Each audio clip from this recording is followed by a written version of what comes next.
This summer, we are going on an adventure investigating pressure, volume, and buoyancy with your three most beloved pirates, Yara Haloon, Anthony Malshi, and Addie Francis. In this experiment, we simulate a scuba diver by designing a small object with trapped air and observe how changing the ambient pressure alters its effective density and depth within a fluid. So, let's get right into it! But first, we need our assumptions. We assume that the density of water does not change.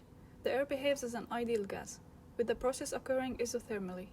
Initially, the system is at atmospheric pressure, and during the experiment, no volume change of the bottle occurs. At first, the diver is floating. As we apply pressure to the bottle, the diver sinks. When the pressure is reduced, the diver rises again. At a certain pressure, the diver reaches a state of equilibrium and remains suspended in the fluid. And now the fun part, understanding key concepts. Firstly, Archimedes' law, which helped us know that the diver's density must be less than water in order for it to float. Secondly, hydrostatic pressure, which is the essence of our experiment. This pressure helps us understand how force builds up the deeper the diver goes. Thirdly, ideal gas law, which according to it, the pressure inside rises as we press the bottle, which compresses the air bubble, increasing the overall density of the diver, causing it to sink.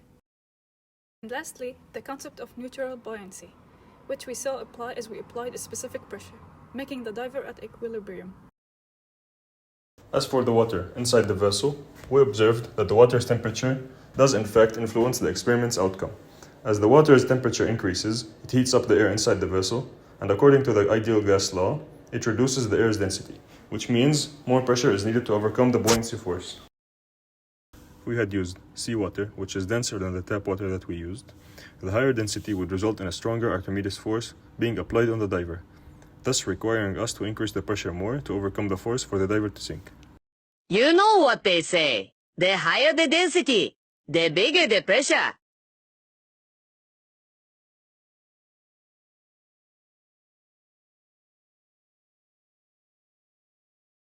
So, what did we learn today? With just one bottle, one diver, we dove together into the core principles of fluid mechanics. Who said pressure is a bad thing?